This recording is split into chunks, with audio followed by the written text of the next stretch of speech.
नमस्कार दोस्तों, आप सभी का स्वागत है। आज हम आपके लिए लेकर आए हैं जनवरी 2022 के पीटी का एक्सप्लेनेशन वाला वीडियो। दोस्तों, इस वीडियो में आपको जनवरी 2022 के पीटी के सभी महत्वपूर्ण बिंदुओं को शामिल किया गया है और यदि एग्जाम में इनसे कोई प्रश्न पूछा जाता है तो आपको इस वीडियो को देखने के बाद इससे कोई प्रश्न नहीं छूटेगा।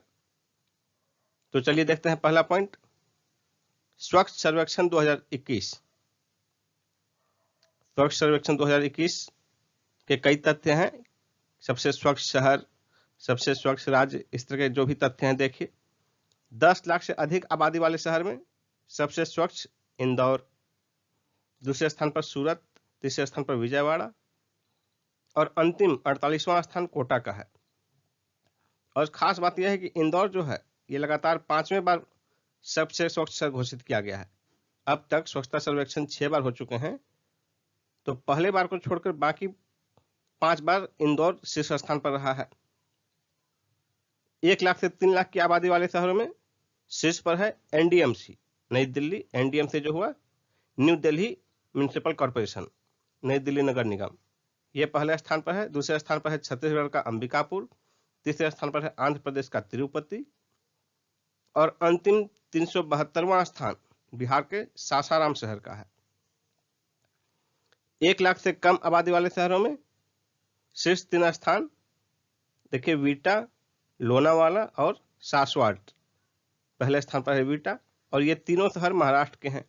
1 लाख से कम आबादी वाले शहरों में स्वच्छतम कंटेनमेंट जोन घोषित किया गया है अहमदाबाद कैंट को। दूसरे स्थान पर है मेरठ कैंट, तीसरे स्थान पर है दिल्ली कैंट। उसी तरह 100 से अधिक शहरी निकाय वाले राज्यों में स्वच्छतम शहर है छत्तीसगढ़, दूसरे स्थान पर है महाराष्ट्र और तीसरे स्थान पर है मध्य प्रदेश। 100 से कम शहरी निकाय वाले राज्यों में सबसे स्वच्छ झारखंड, दूसरे स्थान पर हरियाणा और तीसरे स्थान पर गोवा। इस सर्वेक्षण में कुल 4320 शहरी निकायों को शामिल किया गया था, इनकी रैंकिंग प्रदान की गई है। जबकि पिछले वर्ष 2021 के लिए जो है 4242 शहरी निकायों को शामिल किया गया था। कुछ परिवर्तित नाम देखिए, हबीबगंज रेलवे स्टेशन का नाम बदल कर दिया गया है रानी कमलापति रेलवे स्टेशन। हबीबगंज जो है मध्य प्रदेश में है और इसका नवीकरण किया गया 100 करोड़ रुपए की लागत से पीपीपी मोड में। रानी कमलापति जो है यह 18वीं सदी की गोंड साम्राज्य की अंतिम शासक थी।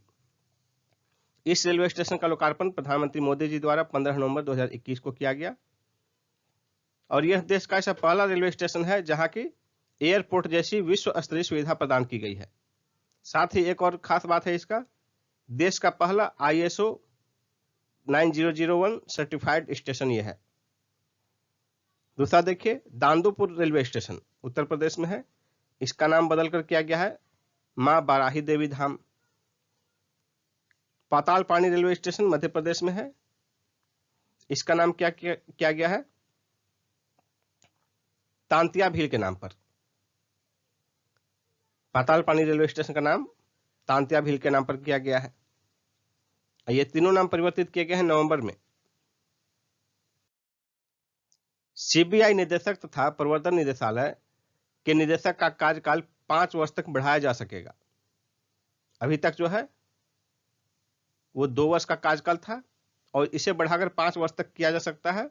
इसके लिए अध्यादेश जारी किया गया है नवंबर 2021 में और ये जो 5 वर्ष तक बढ़ेगा तो 2 वर्ष तो सामान्य कार्यकाल हुआ, उसमें 1-1 वर्ष की वृद्धि की जा सकेगी और ये वृद्धि 3 बार ही मैक्सिमम हो सकती है, यानी कि 1-1 वर्ष करके 3 बार ही कार्यकाल बढ़ाया जा सकता है। कुल 5 वर्ष का कार्यकाल हो सकता है मैक्सिमम और यह पूर्णतः सरकार की इच्छा पर निर्भर है।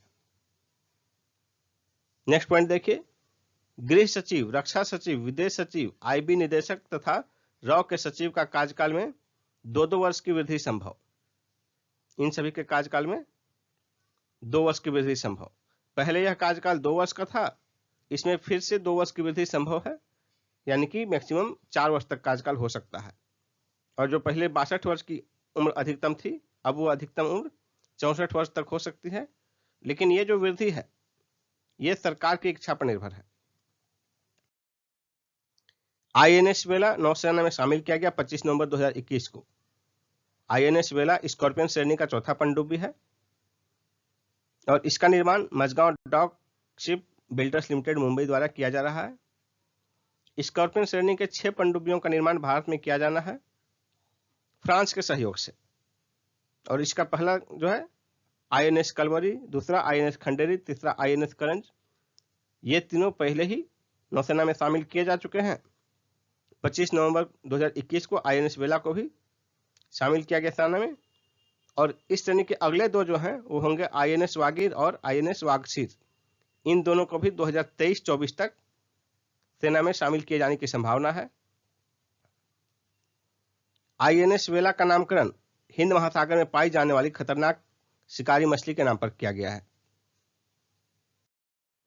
हिंदू धर्म त्याग कर ईसाई बने देव सहायम पिल्लई को उनके निधन के 270 वर्ष बाद संत का दर्जा, इसकी घोषणा की गई है। और यह दर्जा उन्हें 15 मई 2022 को वेटिकन सिटी में पोप फ्रांसिस द्वारा दिया जाएगा।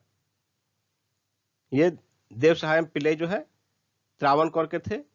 इनका जन्म हुआ था 23 अप्रैल 1712 को और मृत्यु हुई थी 14 जनवरी 1752 को। इनकी हत्या कर दी गई थी। और खास बात यह है कि ईसाई संत का दर्जा पाने वाले ये भारत के पहले आम आदमी होंगे। सामान्यतः जो है संत का दर्जा जो है इनसे जुड़े हुए चर्च से जुड़े हुए लोगों को ही प्रदान किया जाता है, लेकिन भारत के पहले आम आदमी होंगे जिन्हें कि ईसाई संत का दर्जा प्रदान किया गया है। भारत का 52वां अंतर्राष्ट्रीय फिल्म महोत्सव गोवा में संपन्न हुआ 20 से 28 नवंबर 2021 के बीच। इसमें देखिए कुछ महत्वपूर्ण बिंदु हैं। उद्घाटन फिल्म थी the king of all the world, the king of all the world, इसके निर्देशक कार्लोस सोरा। समापन समारोह का फिल्म था द हीरो, समापन फिल्म द हीरो, इसके निर्देशक असगर फरहादी। अंतर्राष्ट्रीय जूरी के अध्यक्ष थे रक्षण बनियतमड ईरान के। फोकस कंट्री ब्रिक्स के 5 देश। सर्वश्रेष्ठ फिल्म देखिए रिंग वांडरिंग। सर्वश्रेष्ठ निर्देशक, सर्वश्रेष्ठ अभिनेता, सर्वश्रेष्ठ अभिनेत्री। सर्वश्रेष्ठ अभिनेता खास बात देखिए मराठी फिल्म गोदावरी के लिए जितेंद्र जोशी, ये भारत के हैं। सर्वश्रेष्ठ अभिनेता जितेंद्र जोशी, इन्हें मराठी फिल्म गोदावरी में अभिनय के लिए सर्वश्रेष्ठ अभिनेता घोषित किया गया। जीवन पर्यंत योगदान के लिए सत्यजीत राय पुरस्कार। हंगेरियन निर्देशक इस्त्वान जोवा और Martin Scorsese. Indian film personality of the year Hema Malini और प्रसून जोशी। ब्रिक्स फिल्मोत्सव पुरस्कार 2021, ये जो है 52वें अंतर्राष्ट्रीय फिल्म महोत्सव 2021 के साथ ही गोवा में संपन्न हुआ और इन पुरस्कारों का वितरण भी वहीं किया गया। सर्वश्रेष्ठ अभिनेता का पुरस्कार धनुष को, ये भारत के हैं, दक्षिण भारत के अभिनेता हैं, फिल्म असुरन में उनके अभिनय के लिए। उसी तरह सर्वश्रेष्ठ अभिनेत्री लारा बोल्डेरिनी ब्राजील की हैं। सर्वश्रेष्ठ निर्देशक लुसिया मराट ब्राजील के।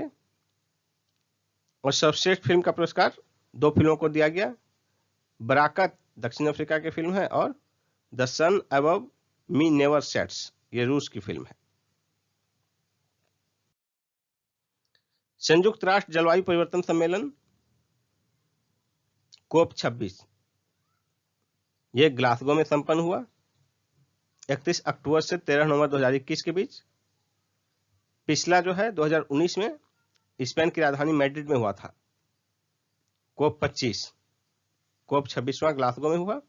पिछला कोप 25 जो है स्पेन की राजधानी मैड्रिड में 2019 में हुआ था। और आगामी जो है कोप 27 7 से 18 नवंबर 2022 के बीच मिस्र के शर्म अल शेख में प्रस्तावित है, जबकि कोप 28 6 से 17 नवंबर 2023 के बीच संयुक्त अरब अमीरात यूएई में प्रस्तावित है।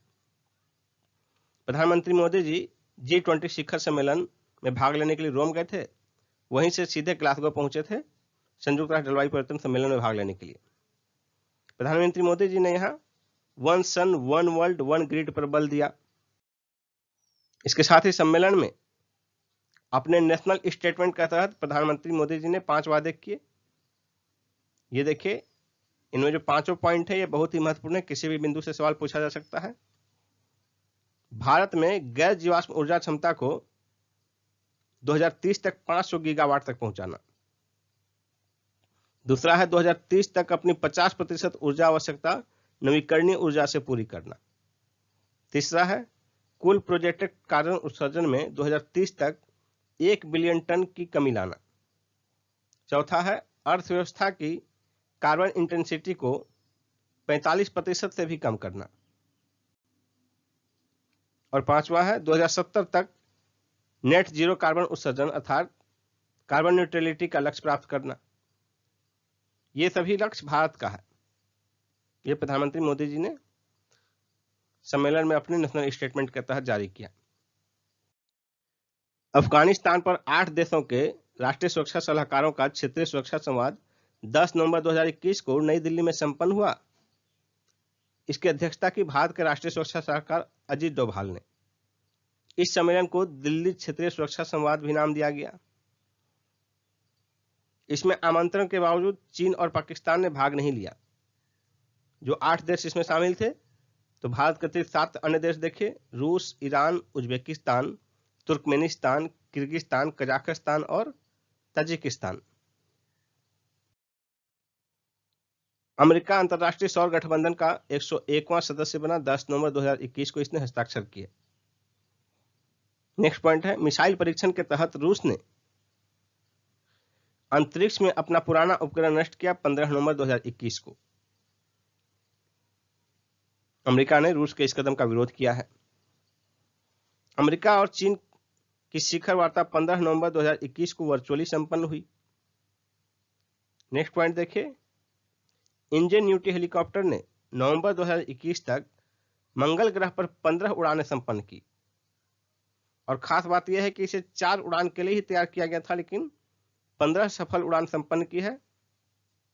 और एक महत्वपूर्ण बिंदु है कि पृथ्वी से बाहर किसी अन्य उपग्रह पर उड़ान करने वाला यह पहला हेलीकॉप्टर है इंजेन्यूटी। नासा का डार्ट मिशन।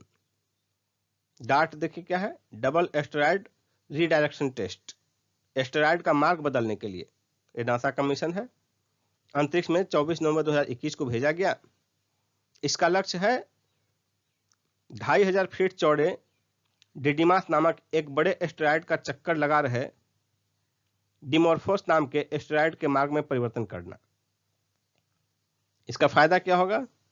इस मिशन के जरिए यह जानने का प्रयास किया जाएगा कि पृथ्वी की दिशा में आने वाले किसी एस्टेरॉयड की कक्षा में किस तरह परिवर्तन कर उसे पृथ्वी से दूर किया जा सकता है। और यही इसकी उपयोगिता है कि कोई भी पिंड पृथ्वी की ओर आ रहा है तो पृथ्वी पर टकराने से पृथ्वी को बचाया जा सके। तो उसकी दिशा परिवर्तन करने के लिए यह भेजा गया है कि किस तरह दिशा परिवर्तन किया जा सकता है किसी भी पिंड का। कोरोना के नए ओमिक्रॉन वेरिएंट की दहशत। नवंबर 2021 में इसका सबसे पहला मामला साउथ अफ्रीका में देखा गया, जहां की बहुत फैल चुका है और वहां 50,000 से अधिक मामले हैं इसके। विश्व स्वास्थ्य संगठन ने इसे चिंताजनक घोषित किया है, वेरिएंट ऑफ कंसर्न घोषित किया है। भारत में इसका सबसे पहला मामला कर्नाटक में पाया गया। 2 मामले कर्नाटक में मिले थे। सबसे पहला केस ओमिक्रॉन का कर्नाटक में पाया गया। नेक्स्ट पॉइंट देखिए, भारत और फ्रांस के बीच रक्षा सहयोग बढ़ाने को दोनों देशों की रणनीतिक वार्ता में सहमति बनी है। 6 नवंबर 2021 को पेरिस में संपन्न बैठक में भारतीय प्रतिनिधिमंडल का नेतृत्व राष्ट्रीय रक्षा सलाहकार अजीत डोभाल ने किया। भारतीय प्रतिनिधिमंडल का नेतृत्व राष्ट्रीय सुरक्षा सलाहकार अजीत डोभाल ने किया। पूर्वांचल एक्सप्रेसवे देश का सबसे लंबा एक्सप्रेसवे होगा। इसका उद्घाटन 16 नवंबर 2021 को प्रधानमंत्री मोदी जी ने किया सुल्तानपुर में। इसकी लंबाई 341 किलोमीटर है और इस पर लागत है 22,400 करोड़ रुपए। दिल्ली मुंबई एक्सप्रेसवे जो कि मार्च 2023 तक पूरा होने की संभावना है, इसके बन जाने के तक जो है पूर्वांचल एक्सप्रेसवे देश का सबसे लंबा एक्सप्रेसवे है और ये 2023 तक बनेगा। मार्च 2023 तक दिल्ली मुंबई एक्सप्रेसवे, इसकी लंबाई होगी 1350 किलोमीटर। नोएडा इंटरनेशनल एयरपोर्ट, इसका शिलान्यास प्रधानमंत्री मोदी जी द्वारा 25 नवंबर 2021 को किया गया। ये उत्तर प्रदेश के गौतम बुद्ध नगर के जेवर में स्थित है। इसका क्षेत्रफल लगभग है 1334 हेक्टेयर इतने क्षेत्र में फैला हुआ है ये। और इसका पहला जो है उद्घाटन जो है 2024 में प्रारंभ होने की संभावना है। यहाँ से उड़ान, जीरो कार्बन उत्सर्जन वाला देश का पहला एयरपोर्ट होगा ये। एशिया का सबसे बड़ा और दुनिया का चौथा सबसे बड़ा एयरपोर्ट होगा यह। उत्तर प्रदेश का 5वां इंटरनेशनल एयरपोर्ट होगा, Noida international airport. RBI retail direct योजना 20 नवंबर 2021 को प्रधानमंत्री मोदी जी द्वारा शुभारंभ किया गया इसका। यह योजना किस लिए है? छोटे निवेशकों को सरकारी प्रतिभूतियों में निवेश को आसान अवसर प्रदान करने के लिए। दूसरी योजना देखिए, एकीकृत लोकपाल योजना 12 नवंबर 2021 को प्रधानमंत्री मोदी जी द्वारा इसका शुभारंभ किया गया। और ये योजना किस लिए है? बैंकों एवं वित्तीय संस्थानों के ग्राहकों की समस्याओं और शिकायतों को दूर करने के लिए एक साझा एकीकृत प्लेटफॉर्म उपलब्ध कराने के लिए आरबीआई ने प्रारंभ किया है। प्रधानमंत्री गरीब कल्याण अन्न योजना की अवधि मार्च 2022 तक बढ़ाई गई। पहले यह दिसंबर तक था, उसे बढ़ाकर कर दिया गया मार्च 2022। प्रधानमंत्री गरीब कल्याण अन्न योजना यह मार्च 2020 में शुरू किया गया था, कोविड के समय में। राष्ट्रीय खाद्य सुरक्षा अधिनियम के तहत आने वाले 80 करोड़ आबादी को इस योजना के तहत प्रति व्यक्ति प्रति माह 5 किलोग्राम अनाज दिया जाता है, गेहूं या चावल, वो भी मुफ्त में। इसका चौथा चरण नवंबर 2021 तक ही था। दिसंबर से मार्च तक इसका 5वां चरण समझ लीजिए। दिसंबर 2021 से मार्च 2022 तक। यदि 5वां प्रश्न के रूप में आए तो दिसंबर 2021 से मार्च 2022। तीनों विवादित कृषि कानून वापस लिए गए। सितंबर 2020 में पारित किए गए थे 3 कृषि कानून। उसके बाद से किसानों का लगातार विरोध हो रहा था, इसलिए प्रधानमंत्री मोदी जी ने 19 नवंबर 2021 को इनकी वापसी की घोषणा की। सदन में पारित किया गया शीत सत्र में पहले ही दिन 29 नवंबर को, और राष्ट्रपति का अनुमोदन 1 दिसंबर 2021 को प्राप्त हुआ। भारत का 40वां अंतर्राष्ट्रीय व्यापार मेला 14 से 27 नवंबर 2021 के बीच नई दिल्ली के प्रगति मैदान में संपन्न हुआ, जिसका थीम था आत्मनिर्भर भारत। और अगला जो है 2022 में जो है उसका थीम होगा vocal for local, local to go global. इसके कुछ अन्य महत्वपूर्ण बिंदु देखिए जिसे प्रश्न पूछे जा सकते हैं। इस अंतर्राष्ट्रीय व्यापार मेला में साझेदार राज्य रहा बिहार, जबकि साझेदार देश रहा बांग्लादेश। उसी तरह फोकस राज्य रहा झारखंड और उत्तर प्रदेश, जबकि फोकस देश रहे अफगानिस्तान और ईरान। इस व्यापार मेला में सर्वश्रेष्ठ पवेलियन का पुरस्कार दिया गया। स्वर्ण पदक बिहार को, रजत असम को और कांस्य पदक केरल के पवेलियन को दिया गया। नेशनल फैमिली हेल्थ सर्वे 5, राष्ट्रीय परिवार स्वास्थ्य सर्वेक्षण 5, ये 2019 से 21 के दौरान 2 चरणों में आयोजित किया गया। और इस सर्वेक्षण के दौरान लगभग 5.5 लाख परिवारों पर सर्वे किया गया, लेकिन इसके आंकड़े कुछ चौंकाने वाले हैं। लिंगानुपात की समस्या भारत में बहुत दिनों से रही है, और शिशु लिंगानुपात की भी, जिसमें कि बढ़ोतरी पाई गई है। लिंगानुपात देखिए पाया गया 1020, उसमें ग्रामीण लिंगानुपात 1037 और शहरी लिंगानुपात 985। उसी तरह शिशु लिंगानुपात इस सर्वेक्षण के हिसाब से 2019-20 में भारत में 929 है, और कुल प्रजनन दर 2.1 से कम है। यह बहुत ही गौर करने वाली बात है। 2.1 जो है प्रजनन दर 2.1 ये प्रतिस्थापन दर कहलाता है, यानी कि जिसका प्रजनन दर 2.1 हो गया, जिस भी देश का, जिस भी स्थान का, क्षेत्र का, वहां स्थिर जनसंख्या हो गई, प्रतिस्थापन दर कहा जाता है। और इससे कम होने का मतलब कि नेगेटिव पॉपुलेशन के फेज में जाएगा वो क्षेत्र। तो इस आंकड़े में जो है कुल प्रजनन दर 2.1 से कम दर्ज किया गया है, 2 के लगभग। और केवल 5 ही राज्य ऐसे हैं जहां की कुल प्रजनन दर 2 से अधिक है, और वो 5 राज्य हैं बिहार, मेघालय, मणिपुर, झारखंड और उत्तर प्रदेश। इस सर्वे में और भी डाटा दिया गया, देखिए 78.6% महिलाएं भारत में अपना बैंक खाता ऑपरेट करती हैं। 43.3% महिलाओं के नाम कोई ना कोई प्रॉपर्टी है इंडिया में। और देखिए इसमें विभिन्न राज्यों के लिंगानुपात और कुल प्रजनन दर कितना है। इसमें बिहार का लिंगानुपात 1090, कुल प्रजनन दर 3। झारखंड का लिंगानुपात 1050, उत्तर प्रदेश का लिंगानुपात 1017, मध्य प्रदेश का लिंगानुपात 970, छत्तीसगढ़ का लिंगानुपात 1015, राजस्थान का लिंगानुपात 1009, हरियाणा का लिंगानुपात 926। ये सभी आपको इसलिए बताया जा रहा है ताकि आप जिस भी स्टेट के हैं उस स्टेट के कोई भी एग्जाम दे रहे हो उसमें आपके स्टेट का स्थिति पूछा जा सकता है। उसी तरह कुल प्रजनन दर देख लीजिए। कुल प्रजनन दर TFR, total fertility rate, Bihar का 3.0, झारखंड का 2.3, उत्तर प्रदेश का 2.4, मध्य प्रदेश का 2.0, छत्तीसगढ़ का 2.2, राजस्थान का 2.0, हरियाणा का 1.9।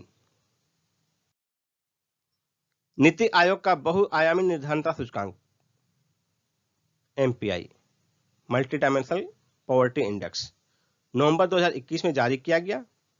इसमें तीन आधार रखे गए: स्वास्थ्य, शिक्षा और जीवन स्तर।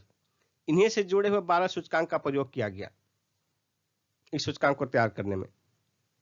तो इसमें जो है शीर्ष राज्य देखिए, टॉप स्टेट बिहार, जहां की 51.91% आबादी जो है निर्धन है। दूसरे स्थान पर झारखंड, जहां की 42.16% आबादी निर्धन है।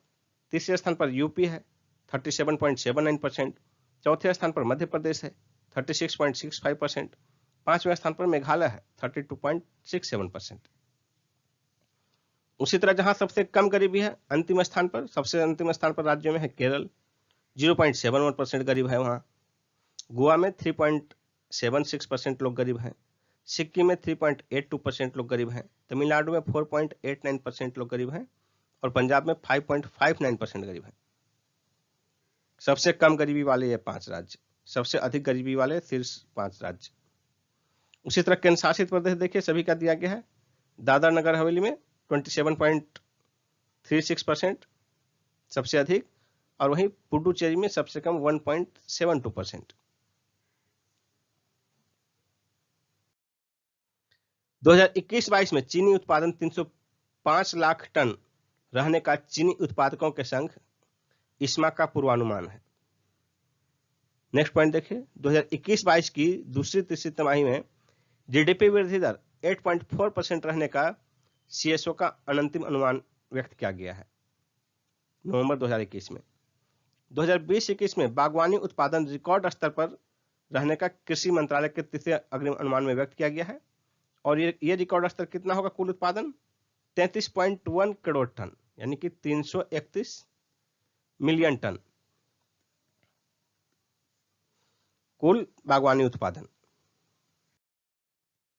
कुछ प्रमुख नियुक्ति देखा जाए, अहमद नासिर अल रईसी, ये संयुक्त अरब अमीरात के हैं, इंटरपोल के अध्यक्ष नियुक्त किए गए हैं। बिमल पटेल भारत के हैं, अंतर्राष्ट्रीय विधि आयोग के सदस्य नियुक्त किए गए हैं। PC मोदी राज्यसभा के नए महासचिव नियुक्त किए गए हैं। शिलवर्धन सिंह CISF के नए महानिदेशक नियुक्त किए गए हैं। सोमबिसाप अमेरिका के हैं, भारत में संयुक्त राष्ट्र संघ के रेजिडेंट कोऑर्डिनेटर नियुक्त किए गए हैं। अतुल करवल NDRF के नए महानिदेशक नियुक्त किए गए हैं। SN प्रधान नारकोटिक्स कंट्रोल ब्यूरो के नए महानिदेशक नियुक्त किए गए हैं। विवेक जौहरी केंद्रीय अप्रत्यक्ष कर एवं सीमा शुल्क बोर्ड के नए अध्यक्ष नियुक्त किए गए हैं। R हरि कुमार भारतीय नौसेना के नए प्रमुख नियुक्त किए गए हैं। पराग अग्रवाल, ये भारतीय मूल के अमेरिकी हैं, ट्विटर के नए CEO नियुक्त किए गए हैं। गीता गोपीनाथ, ये भारतीय मूल की है, IMF की प्रथम उप प्रबंध निदेशक नियुक्त किए गए हैं। कुछ प्रमुख चर्चित पुस्तकें देखिए, सनराइज ओवर अयोध्या सलमान खुर्शीद ने लिखा है। The Christmas Pig JK Rowling ने लिखी है।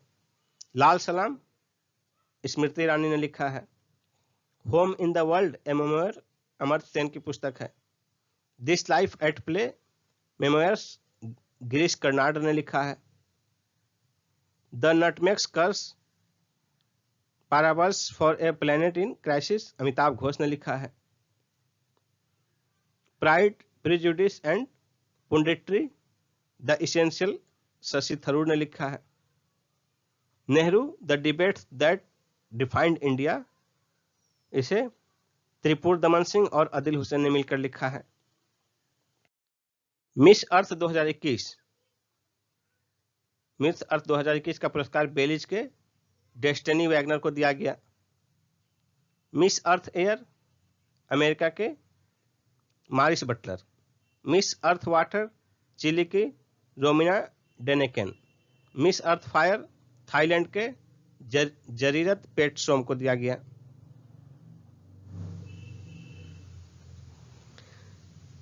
शांति निशस्त्रीकरण एवं विकास हेतु इंदिरा गांधी पुरस्कार 2021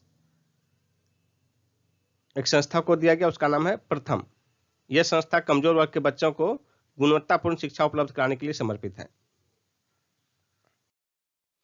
फ्रांस फुटबॉल एक पत्रिका है, इसका पुरस्कार घोषित किया गया है पत्रिका ने फुटबॉल से संबंधित।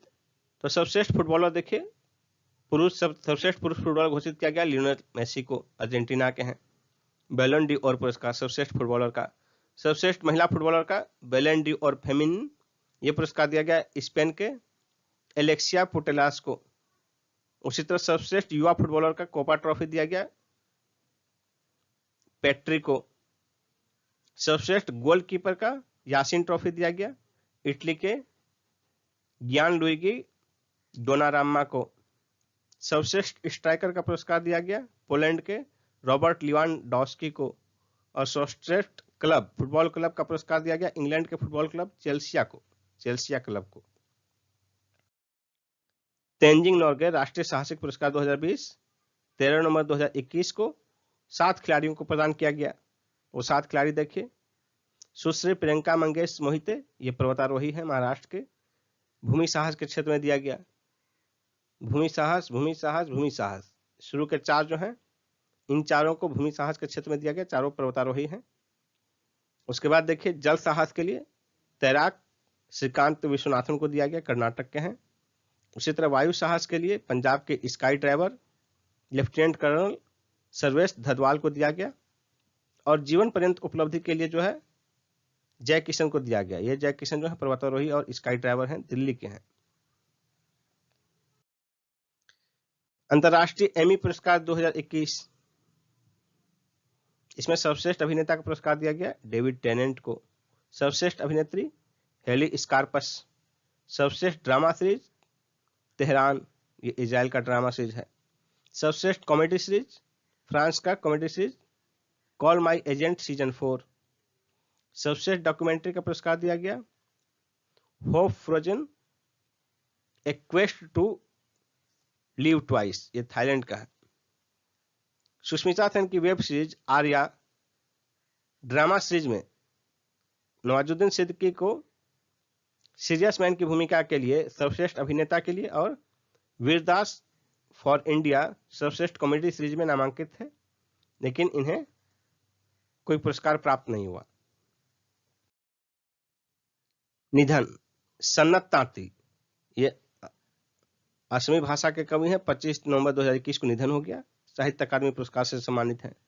मन्नू भंडारी प्रसिद्ध हिंदी साहित्यकार हैं। 15 नवंबर को इनका देहांत हो गया। बाबा साहेब पुरंदरे प्रसिद्ध इतिहासकार हैं। 15 नवंबर को इनका देहांत हो गया। बाबा साहेब पुरंदरे का अधिकांश लेखन जो है शिवाजी, छत्रपति शिवाजी पर आधारित है।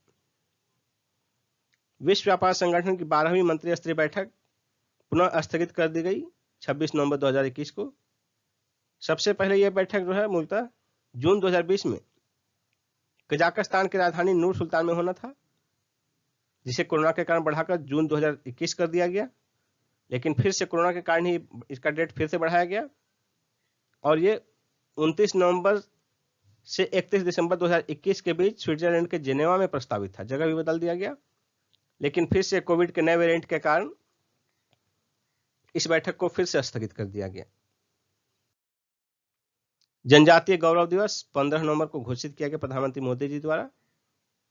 आदिवासी स्वतंत्रता सेनानियों की गौरव गाथा की स्मृति में जनजाति गौरव दिवस मनाया जाएगा हर वर्ष 15 नवंबर को। इसका निर्णय केंद्रीय मंत्रिमंडल की 10 नवंबर 2021 को हुई बैठक में लिया गया। एक शक्ति भारत और फ्रांस की सेनाओं का द्विवार्षिक सैन्य अभ्यास है, जिसका छठा संस्करण जो है 15 से 26 नवंबर 2021 के बीच फ्रांस के फ्रेजस में संपन्न हुआ और ध्यान केंद्रित किया गया था इसमें आतंकवाद विरोधी अभियान पर। द्विवार्षिक अभ्यास है तो पिछला संस्करण 2019 में 31 अक्टूबर से 13 नवंबर के बीच राजस्थान में हुआ था। 2019 होगा यहां। दोस्ती 2021 ये भारत, मालदीव और श्रीलंका का त्रिपक्षीय अभ्यास है। ये द्विवार्षिक अभ्यास है। इसका आयोजन 20 से 24 नवंबर 2021 के बीच मालदीव के तट पर संपन्न हुआ। दक्षिण शक्ति अभ्यास 2021 भारत की तीनों सेनाओं का अभ्यास है। ये 20 से 27 नवंबर 2021 के बीच गुजरात और राजस्थान में सीमा से सटे क्षेत्रों में संपन्न हुआ। भारतीय सेना के दक्षिणी कमान द्वारा इसका नेतृत्व किया गया। मालाबार 2021 भारत, अमेरिका, जापान और ऑस्ट्रेलिया का संयुक्त नौसैनिक अभ्यास है। इसका दूसरा चरण जो है 12 से 15 अक्टूबर 2021 के बीच अमेरिकी सेना की मेजबानी में बंगाल की खाड़ी में संपन्न हुआ और इसका पहला चरण 21 से 24 अगस्त 2021 के बीच अमेरिकी सेना के ही नेतृत्व में गुआम के तट पर संपन्न हुआ था। सेंट्रल विस्टा रीडेवलपमेंट प्रोजेक्ट की निगरानी हेतु पूर्व वित्त सचिव श्री रतन पी वाटल की अध्यक्षता में 5 सदस्यीय समिति गठित की गई है। नेक्स्ट पॉइंट देखिए, इंदौर और भोपाल में पुलिस कमिश्नर प्रणाली लागू की गई है। इंदौर और भोपाल मध्य प्रदेश के दोनों शहर में। रांची में भगवान बिरसा मुंडा स्मृति उद्यान और स्वतंत्रता सेनानी संग्रहालय का उद्घाटन प्रधानमंत्री मोदी जी द्वारा 15 नवंबर 2021 को किया गया और यहां जो है इस संग्रहालय में बिरसा मुंडा की 25 फीट ऊंची प्रतिमा स्थापित की गई। पुरुषों का T20 विश्व कप क्रिकेट 2021 इसका आयोजन 17 अक्टूबर से 14 नवंबर 2021 के बीच संयुक्त अरब अमीरात में संपन्न हुआ। इसके अधिकांश मैच संयुक्त अरब अमीरात के दुबई, शारजा और अबू धाबी में खेले गए, जबकि शुरुआती कुछ मैच ओमान में भी खेले गए। पहले यह आयोजन 15 अक्टूबर से 18 अक्टूबर से 15 नवंबर 2020 के बीच होना था, लेकिन कोविड के कारण स्थगित कर दिया गया था और उस समय ऑस्ट्रेलिया में प्रस्तावित था। आगे एक्सटेंड किया गया और 2021 में इसका आयोजन संयुक्त अरब अमीरात में हुआ। इसमें फाइनल में ऑस्ट्रेलिया ने न्यूजीलैंड को हराया 8 विकेट से, यानी इसका विजेता ऑस्ट्रेलिया हुआ। फाइनल में न्यूजीलैंड को हराया और फाइनल से पहले सेमीफाइनल में ऑस्ट्रेलिया और न्यूजीलैंड जो फाइनल में पहुंचे थे तो ऑस्ट्रेलिया ने सेमीफाइनल में पाकिस्तान को हराया था और न्यूजीलैंड ने सेमीफाइनल में इंग्लैंड को हराया था। यह छठा था T20 विश्व कप पुरुषों का। 7वां जो है आगामी 16 अक्टूबर से 13 नवंबर 2022 के बीच ऑस्ट्रेलिया में होगा और 8वां 2024 में अमेरिका और वेस्टइंडीज में संयुक्त रूप से प्रस्तावित है। David Warner player of the series T20 world cup में, T20 विश्व कप क्रिकेट में डेविड वार्नर को प्लेयर ऑफ द सीरीज घोषित किया गया। सर्वाधिक विकेट लिया श्रीलंका के वानिंदु हसरंगन ने 8 मैच में कुल 16 विकेट लिए। पूरे विश्व कप में, पूरे T20 विश्व कप में सर्वाधिक रन बनाए पाकिस्तान के बाबर आजम ने कुल 6 पारी में 303 रन बनाए। सर्वाधिक छक्के लगाए इंग्लैंड के जोश बटलर ने कुल 13 छक्के लगाए और सर्वोच्च व्यक्तिगत स्कोर रहा जोश बटलर का ही 101 रन का और यही इकलौता शतक था, एकमात्र शतक था इस श्रृंखला में। सर्वोच्च टीम स्कोर रहा भारत का अफगानिस्तान के खिलाफ 2 विकेट खोकर 210 रन और न्यूनतम टीम स्कोर रहा नीदरलैंड का श्रीलंका के खिलाफ 44 रन का। आईसीसी T20 विश्व कप टीम घोषित 2021 का। विश्व कप के बाद आईसीसी द्वारा वर्ल्ड टीम घोषित किया गया T20 का। इसका सीधा तात्पर्य है कि विश्व के जो है T20 के शीर्ष खिलाड़ियों का टीम बनाता है और टीम का मतलब कि उसमें फिर शीर्ष खिलाड़ी के रूप में ही नहीं, जिस तरह टीम में होते हैं कप्तान, गोलकीपर, विकेट कीपर, उसी तरह इसमें भी कप्तान, विकेट कीपर वगैरह घोषित किए जाते हैं और इस T20 क्रिकेट में आईसीसी के T20 विश्व टीम में एक भी भारतीय खिलाड़ी को स्थान इस बार नहीं मिला है। और इस टीम का कप्तान पाकिस्तान के बाबर आजम को बनाया गया है। और इस टीम में सर्वाधिक 3 खिलाड़ी ऑस्ट्रेलिया के हैं, जबकि इंग्लैंड, श्रीलंका और दक्षिण अफ्रीका के 2-2 खिलाड़ी हैं। और इसमें 12वां खिलाड़ी भी रखा गया। 12वां खिलाड़ी पाकिस्तान का शाहीन अफरीदी को बनाया गया है। श्रेयस अय्यर पदार्पण टेस्ट में शतक लगाने वाले भारत के 16वें बल्लेबाज बने। नवंबर 2021 में कानपुर में न्यूजीलैंड के खिलाफ इन्होंने 105 रन की पारी खेली अपने पदार्पण टेस्ट मैच में ही। सौरव गांगुली आईसीसी क्रिकेट समिति के नए अध्यक्ष बनाए गए हैं। इनका चयन 17 नवंबर 2021 को हुआ अनिल कुंबले के स्थान पर। अनिल कुंबले का 3 वर्ष का 3 कार्यकाल पूरा हुआ, कुल 9 वर्ष तक रहे अनिल कुंबले। वीवीएस लक्ष्मण राष्ट्रीय क्रिकेट एकेडमी के प्रमुख नियुक्त किए गए हैं नवंबर 2021 में। इससे पहले राहुल द्रविड़ थे। राहुल द्रविड़ के स्थान पर इन्हें नियुक्त किया गया राष्ट्रीय क्रिकेट एकेडमी का प्रमुख। एजाज पटेल न्यूजीलैंड के हैं क्रिकेटर। एक टेस्ट पारी में सभी 10 विकेट लेने वाले विश्व के तीसरे गेंदबाज बने हैं। इसके पहले 2 लोगों ने नहीं लिया था। सबसे पहले लेने वाले इंग्लैंड के जिम लेकर, जिन्होंने 1956 में लिया था एक पारी के सभी विकेट। दूसरा है भारत के अनिल कुंबले, जिन्होंने 1999 में लिया था। और तीसरा 2021 में। संकल्प गुप्ता नागपुर के हैं, भारत के 71वें ग्रैंड मास्टर बने हैं। मित्राव गुहा कोलकाता के हैं, भारत के 72वें ग्रैंड मास्टर बने हैं। थॉमस कप 2021 ये इसका 31वां संस्करण था। थॉमस कप है विश्व बैडमिंटन महासंघ का पुरुषों का टीम चैंपियनशिप। इसका आयोजन डेनमार्क में किया गया। फाइनल में इंडोनेशिया ने चीन को हराया 3-0 से। और कांस्य पदक यानी तीसरे स्थान पर 2 रहे डेनमार्क और जापान। इंडोनेशिया जीता थॉमस कप, और इंडोनेशिया 14वीं बार जीता है।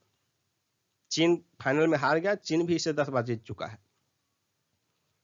थॉमस कप है विश्व बैडमिंटन महासंघ के पुरुषों का टीम चैंपियनशिप।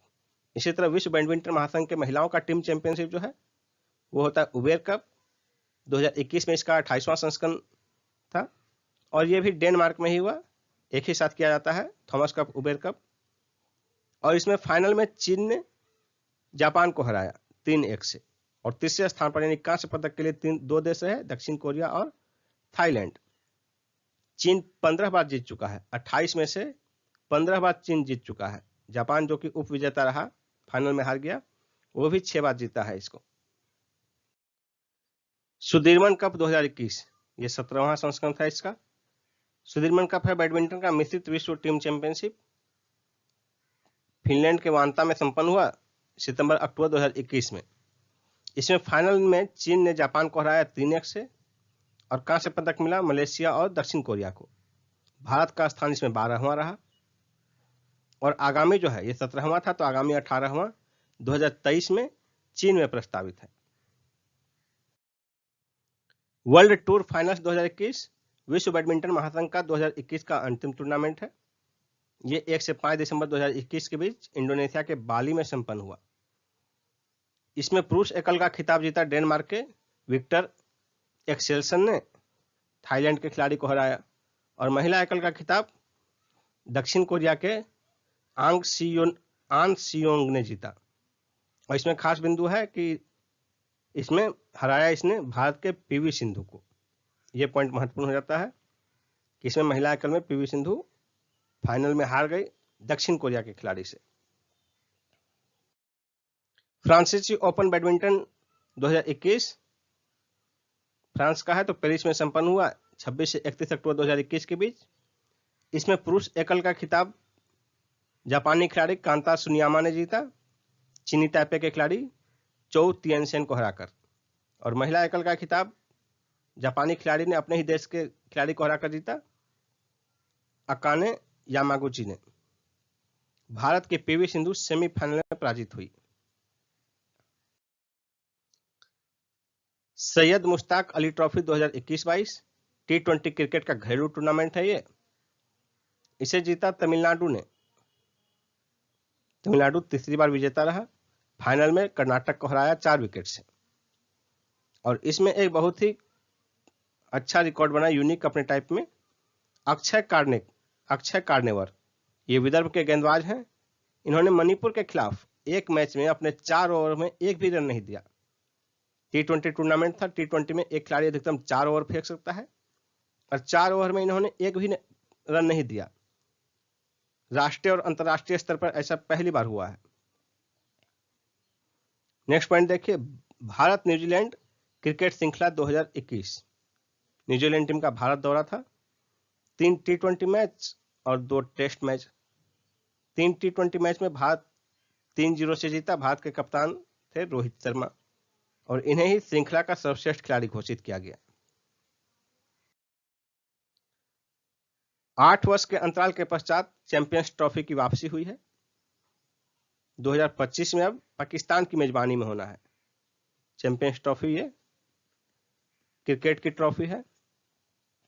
पिछला है 2017 में हुआ था इंग्लैंड की मेजबानी में और आगामी 2025 में होगा, यानी कि 2017 से 25 8 वर्ष के गैप के बाद ये आयोजित होगा 2025 में।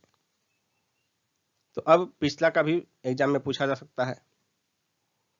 टेस्ट विकेटों के मामले में हरभजन सिंह को पीछे छोड़ा आर अश्विन ने नवंबर 2021 में। भारत के सबसे अधिक विकेट लेने वाले गेंदबाज हैं अनिल कुंबले, दूसरे स्थान पर कपिल देव, तीसरे स्थान पर अब तक हरभजन सिंह थे जिसको पार हो गए आर अश्विन, चौथे स्थान पर हरभजन सिंह और 5वें स्थान पर ईशांत शर्मा। देखिए कितने विकेट लिए कुंबले ने, 619 विकेट लिए हैं। ऊपर विकेट है, नीचे है ब्रैकेट में मैच की संख्या। कपिल देव 434 विकेट 131 मैच में। आर अश्विन 80वें मैच में ही 419 विकेट लिए, जबकि हरभजन 103 मैच में 417 विकेट। टेस्ट क्रिकेट में सर्वाधिक विकेट लिया है 800 विकेट श्रीलंका के मुथैया मुरलीधरन ने और दूसरे स्थान पर हैं ऑस्ट्रेलिया के शेन वार्न।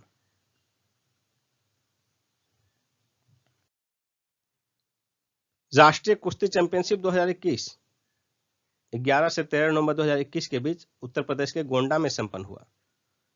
पुरुषों का भी हुआ, महिलाओं का भी। पुरुषों का 66वां था और महिलाओं का 24वां था, यानी कि पुरुषों का 66वां सीनियर राष्ट्रीय कुश्ती चैंपियनशिप 2021 में पहले स्थान पर रहा सेना, दूसरे स्थान पर रेलवे और तीसरे स्थान पर हरियाणा। उसी तरह महिलाओं का 24वां सीनियर राष्ट्रीय कुश्ती चैंपियनशिप 2021 में पहले स्थान पर रहा हरियाणा, दूसरे स्थान पर रेलवे और तीसरे स्थान पर दिल्ली। फॉर्मूला 1 रेस नवंबर में आयोजित किए गए 3 Mexican grand prix max Verstappen ने जीता, लुइस हैमिल्टन दूसरे स्थान पर रहे। और ब्राजील ग्रैंड प्रिक्स और कतर ग्रैंड प्रिक्स, इन दोनों में विजेता रहे लुइस हैमिल्टन और दूसरे स्थान पर रहे मैक्स वर्स्टापेन। नेक्स्ट पॉइंट देखिए, WTA फाइनल्स 2021 टेनिस का, वुमेन टेनिस एसोसिएशन का फाइनल्स 2021 महिला एकल मैक्सिको में आयोजित हुआ। इसके विजेता रहे स्पेन के गार्बिन मुगुरुजा, उप विजेता एस्टोनिया के एनेट कोंटाविट।